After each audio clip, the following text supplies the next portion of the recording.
नियन्त्रण गरी उकास भएका जग्गाहरूलाई सदुपयोग गर्न सके। सिन्धुलीको कमला, मरेड र चौदाहा क्षेत्रका हजारौं हेक्टर उर्वरा जग्गाहरूमा अन्नबाली लगाएर आमदानी गर्न सकिने देखिएको छ।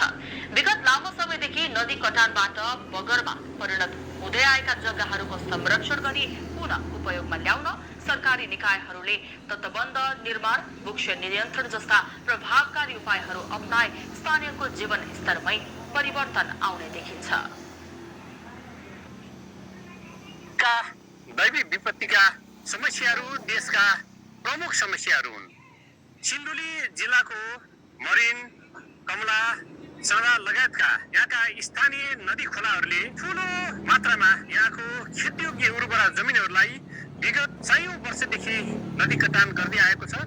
सरकारको समन्वय निकायले सिन्धुली जिल्लाका कमलाखोज, मरिन, चौदा, सुनकोशी लगायतका यहाँका नदी कटान भइरहेका क्षेत्रहरूमा दिगो र दर्बिलो ढङ्गले तटबन्ध नियन्त्रण र यहाँका कमला, चौदा, मरिन लगायतका नदीहरूलाई दीर्घकालसम्म नियन्त्रण गर्ने खालका प्रभावकारी उपायहरू अवलम्बन गर्न सके भने यहाँका हजारौं हेक्टर खेतीयोग्य जग्गाको संरक्षण हुने थियो र यहाँ उर्वरा भूमिमा फसलहरू उत्पादन हुन सक्थ्यो।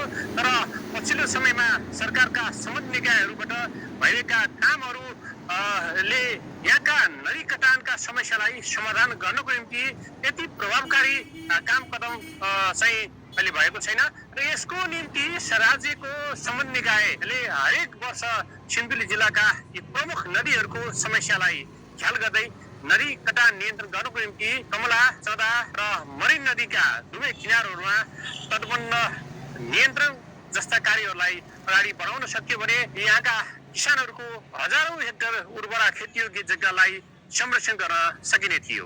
एभी न्यूज खबरका लागि शंकर कार्की, सिन्धुली।